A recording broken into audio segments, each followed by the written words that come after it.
Millie! Stop. Seriously, stop.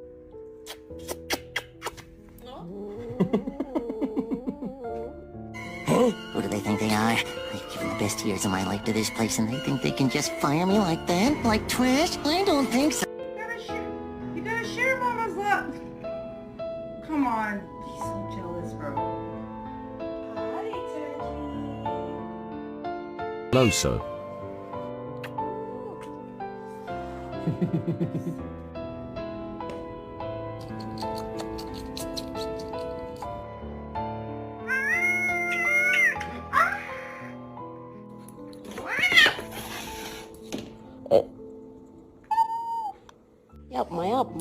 Yapma.